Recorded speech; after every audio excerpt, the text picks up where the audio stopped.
लेकिन इस बीच जो पूरा बड़ा प्रश्न है वो यही है कि आखिर जो किसान है, जो इस वक्त आधे किसान निरंकारी ग्राउंड में मौजूद है, आधे से ज्यादा जो किसान है वो अभी भी दिल्ली और हरियाणा को जोड़ने वाले सिंघू बॉर्डर पर मौजूद है, वहां पर क्या स्थिति है। हमारे साथ इस पूरी तमाम जानकारी पर अपडेट देने के लिए सीधा निरंकारी ग्राउंड से हमारे संवाददाता केशव जुड़ रहे हैं। केशव, जिस तरीके से इस समय स्थिति बनी हुई है बॉर्डर पर, जिस तरीके से इस समय जो कुछ किसान हैं वो निरंकारी ग्राउंड में है, ज्यादातर जो किसान है वो अभी भी बॉर्डर पर डटे हुए हैं, क्या अपडेट है आपके पास?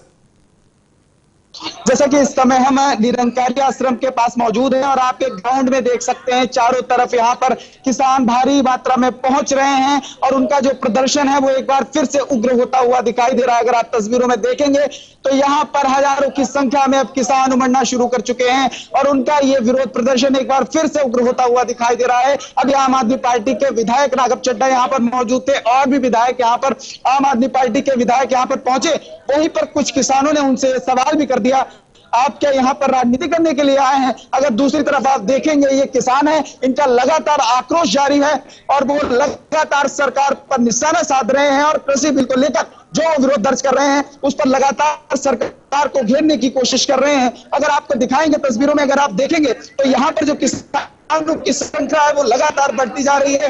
कुछ लोगों से हम बातचीत करने की कोशिश करेंगे। सर, कहाँ से आए हैं आप? असी बठिंडा जिला बंडा से आए हैं। तो कब से आप घर से निकले थे? ये जो आपका पूरा प्रदर्शन चल रहा है, 26 तरीक तो तुरे कहाँ कहाँ आपको रोका गया था? सानू एक तो अपना बहादुरगढ़ वाला ही एक बैरियर पीछे सीगा। अब आगे का क्या प्लान है? आप सभी लोग यहाँ रुकेंगे, किस तरीके से क्या करेंगे, क्या प्लान है इसको? ਅਸੀਂ ਭਾਵੇਂ 6 ਮਹੀਨੇ ਲੱਗ ਜਾਣ ਜੀ, ਅਸੀਂ ਇੱਥੇ ਹੀ ਰਹਾਂਗੇ ਜਿੰਨਾ ਚਿਰ ਸਾਡੇ ਕਾਨੂੰਨ ਰੱਦ नहीं यहाँ रहेंगे। आपको बता दें ये जो किसान है ये अपनी पूरी तैयारी के साथ यहाँ पर पहुंचे हैं और किसी भी तरीके की कोई जो है गुंजाइश वो नहीं छोड़ रहे। उनका साफ तौर पर ये कहना है कि वो यहाँ तब तक जटे रहेंगे जब तक उनकी जो आवाज है जब तक उनको अंजाम तक नहीं पहुंचेगी। आप देखेंगे ये अपने भोजन की व्यवस्था भी यहाँ पर करके आए हैं कि भविष्य में अगर उन्हें यहाँ तक लंबे समय तक रुकना पड़े तो वो अपना विरोध दर्ज कर सके। बिल्कुल, लेकिन आज केशव एक खास तौर पे मीटिंग भी होने वाली है जिसमें तमाम फैसले लिए जाएंगे कि आखिर आगे क्या होने वाला है। क्या जो तमाम किसान वो बॉर्डर्स पे अभी भी टिके हुए हैं, क्या इस ग्राउंड में आएंगे और क्या ये धरना अभी भी आगे कंटिन्यू रहेगा? आगे क्या फैसला होने वाला है, इसे लेकर किसी किसान ने कुछ बताया हो अभी तक? इनका सभी किसानों का साफ तौर पर यह कहना है कि वो पूरे 6 महीने की तैयारी करके आए। मैं आपको दिखाऊंगा, अगर आप करिश्मा देखें तो यहाँ पर अभी कुछ देर पहले अपना भोजन बना रहे थे। आप देख लीजिए कि इनके पास पूरी सामग्री है, खाने पीने की पूरी सामग्री लेकर आए हैं। इनका ये कहना है कि वे तब तक डटे रहेंगे जब तक इनको न्याय नहीं मिलेगा, जब तक ये कृषि बिल को लेकर जो अपना विरोध दर्ज कर रहे हैं, जब तक उस बिल पर ये सरकार से आश्वासन नहीं प्राप्त कर लेंगे तब तक ये डटे रहेंगे। ये किसान साथी हैं, आप देखिए यहाँ पर बैठे हुए हैं, बहुत लंबी इन्होंने यात्रा तय की है। केशव, आप बने रहिए हमारे साथ। केशव, आप बने रहिए हमारे साथ। बातें हमारे संवाददाता केशव ने कुछ किसानों से बातचीत की है, क्या है वो बातचीत? एक बार फिर से किसानों ने आंदोलित होना शुरू कर दिया है और उनका विरोध अब दिल्ली तक पहुंच चुका है। इस समय हमारे साथ कुछ किसान मौजूद हैं, दिल्ली, हरियाणा, पंजाब आदि के किसान अब धीरे धीरे बुराली बॉर्डर पर पहुंच रहे हैं और उनको यहां संत निरंकारी आश्रम पर रोका जा रहा है। कुछ किसान हैं जो लगातार अपनी मांगों को लेकर प्रदर्शन कर रहे हैं, उनसे बातचीत करने की कोशिश करेंगे। सर, कहाँ से आ रहे हैं आप? मैं गुरदासपुर से आ रहा हूँ जी, पंजाब से। तो क्या मांगे हैं, किस तरीके से लगातार आप जहाँ से आ रहे हैं, किन किन समस्याओं का सामना आपको करना पड़ा यहाँ तक पहुँचने के लिए?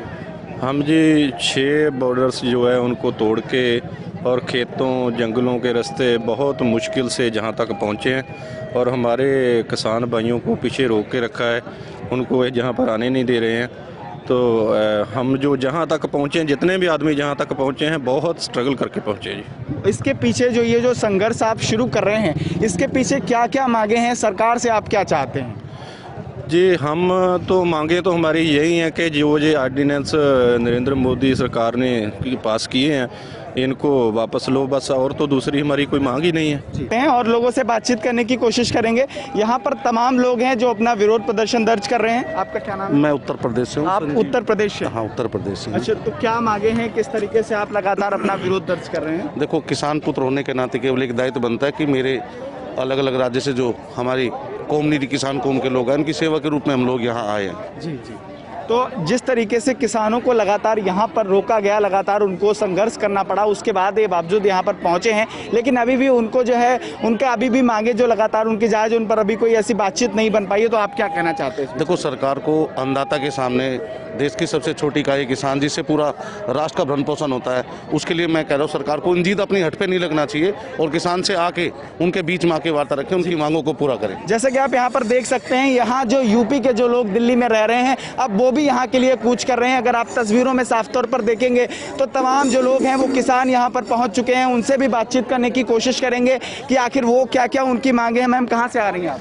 हम लोग महाराष्ट्र से हैं और लोक संघर्ष मोर्चा के साथी महाराष्ट्र और गुजरात से आए हैं। तो आपका जो संघर्ष है कब से शुरू हुआ था? यहाँ तक पहुँचने में क्या क्या समस्याएं आपको सामना, क्या क्या समस्याओं का सामना आपको करना पड़ा? लगा वैसे तो हम लोग जो ने जब से बिल बनाए तब से पहला आंदोलन किया 9 अगस्त से, पर अभी यहाँ आने के लिए हम लोग जो हमारे गुजरात के साथी है 22 तारीख को निकले, 1600 किलोमीटर दूर रहते हैं यहाँ से, और हम लोग 23 तारीख को निकले, 24 तारीख को इंदौर देवास करते गुना में रात रुके, 25 तारीख को हम लोग जब वहाँ से निकले तो हमें धौलपुर के राजस्थान बॉर्डर पर रोका गया।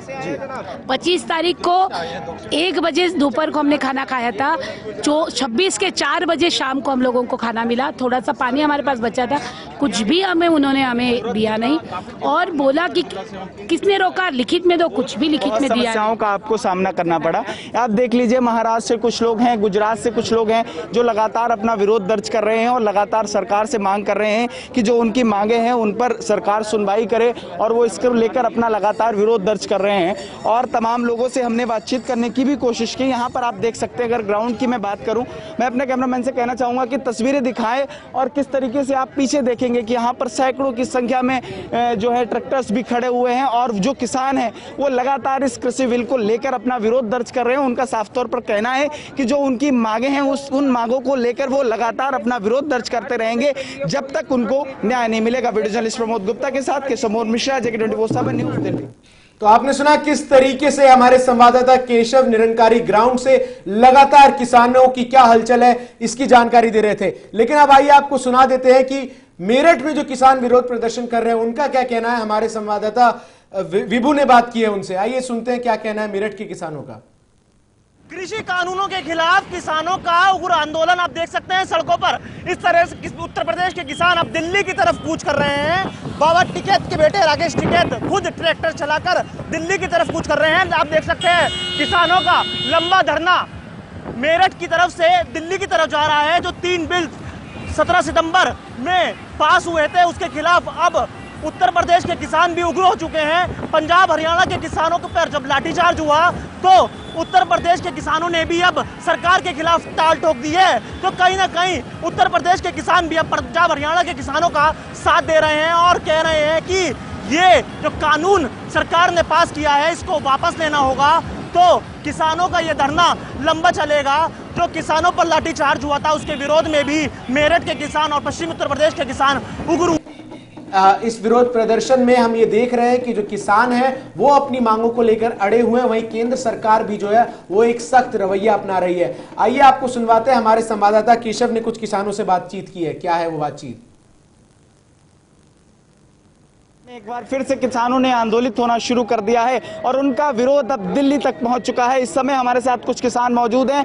दिल्ली, हरियाणा, पंजाब आदि के किसान अब धीरे धीरे बुराली बॉर्डर पर पहुंच रहे हैं और उनको यहां संत निरंकारी आश्रम पर रोका जा रहा है। कुछ किसान हैं जो लगातार अपनी मांगों को लेकर प्रदर्शन कर रहे हैं, उनसे बातचीत करने की कोशिश करेंगे। सर, कहाँ से आ रहे हैं आप? मैं गुरदासपुर से आ रहा हूँ जी, पंजाब से। तो क्या मांगे हैं, किस तरीके से लगातार आप जहाँ से आ रहे हैं, किन किन समस्याओं का सामना आपको करना पड़ा यहाँ तक पहुँचने के लिए? हम जी 6 बॉर्डर्स जो है उनको तोड़ के और खेतों जंगलों के रास्ते बहुत मुश्किल से जहाँ तक पहुँचे हैं और हमारे किसान भाइयों को पीछे रोक के रखा है, उनको जहाँ पर आने नहीं दे रहे हैं। तो हम जो जहाँ तक पहुँचे हैं, जितने भी आदमी जहाँ तक पहुँचे हैं, बहुत स्ट्रगल करके पहुँचे जी। इसके पीछे जो ये जो संघर्ष आप शुरू कर रहे हैं, इसके पीछे क्या क्या मांगे हैं, सरकार से आप क्या चाहते हैं? जी, हम तो मांगे तो हमारी यही है कि जो ये ऑर्डिनेंस नरेंद्र मोदी सरकार ने पास किए हैं इनको वापस लो, बस। और तो दूसरी हमारी कोई मांग ही नहीं है। और लोगों से बातचीत करने की कोशिश करेंगे। यहाँ पर तमाम लोग हैं जो अपना विरोध प्रदर्शन दर्ज कर रहे हैं। आपका क्या नाम है? मैं उत्तर प्रदेश से हूँ। आप उत्तर प्रदेश से? हाँ, उत्तर प्रदेश से। अच्छा, तो क्या मांगे हैं, किस तरीके से आप लगातार अपना विरोध दर्ज कर रहे हैं? देखो, किसान पुत्र होने के नाते केवल एक दायित्व बनता है कि मेरे अलग अलग राज्य से जो हमारी कौम निधि किसान कौम के लोग हैं उनकी सेवा के रूप में हम लोग यहाँ आए हैं। जी जी।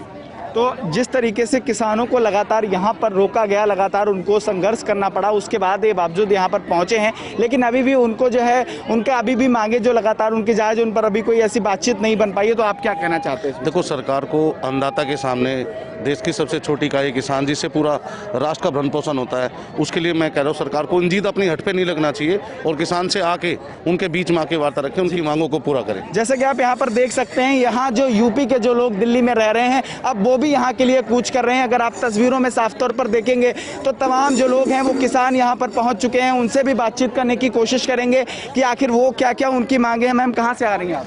हम लोग महाराष्ट्र से हैं और लोक संघर्ष मोर्चा के साथी महाराष्ट्र और गुजरात से आए हैं। तो आपका जो संघर्ष है कब से शुरू हुआ था? यहाँ तक पहुँचने में क्या क्या समस्याएं आपको सामना, क्या क्या समस्याओं का सामना आपको करना पड़ा? लगा वैसे तो हम लोग जो ने जब से ये बिल बनाए तब से पहला आंदोलन किया 9 अगस्त से, पर अभी यहाँ आने के लिए हम लोग जो हमारे गुजरात के साथी है 22 तारीख को निकले, 1600 किलोमीटर दूर रहते हैं यहाँ से, और हम लोग 23 तारीख को निकले, 24 तारीख को इंदौर देवास करते हुए गुना में रात रुके, 25 तारीख को हम लोग जब वहाँ से निकले तो हमें धौलपुर के राजस्थान बॉर्डर पर रोका गया। 25 तारीख को 1 बजे दोपहर को हमने खाना खाया था, 26 के 4 बजे शाम को हम लोगों को खाना मिला, थोड़ा सा पानी हमारे पास बचा था, कुछ भी उन्होंने हमें दिया नहीं और बोला कि किसने रोका, लिखित में दो, कुछ भी लिखित में दिया। समस्याओं का आपको सामना करना पड़ा। आप देख लीजिए, महाराष्ट्र से कुछ लोग हैं, गुजरात से कुछ लोग हैं जो लगातार अपना विरोध दर्ज कर रहे हैं और लगातार सरकार से मांग कर रहे हैं कि जो उनकी मांगे हैं उन पर सरकार सुनवाई करे, और वो इसको लेकर अपना लगातार विरोध दर्ज कर रहे हैं। और तमाम लोगों से हमने बातचीत करने की भी कोशिश की। यहाँ पर आप देख सकते हैं, अगर ग्राउंड की मैं बात करूँ, मैं अपने कैमरामैन से कहना चाहूँगा कि तस्वीरें दिखाएं और किस तरीके से आप पीछे देखेंगे कि यहाँ पर सैकड़ों की संख्या में जो है ट्रैक्टर्स भी खड़े हुए हैं और जो किसान हैं वो लगातार इस कृषि बिल को लेकर अपना विरोध दर्ज कर रहे हैं। उनका साफ तौर पर कहना है कि जो उनकी मांगे हैं उन मांगों को लेकर वो लगातार अपना विरोध दर्ज करते रहेंगे जब तक उनको न्याय नहीं मिलेगा। वीडियो जर्नलिस्ट प्रमोद गुप्ता के साथ केशव मिश्रा, JK24 न्यूज़, दिल्ली।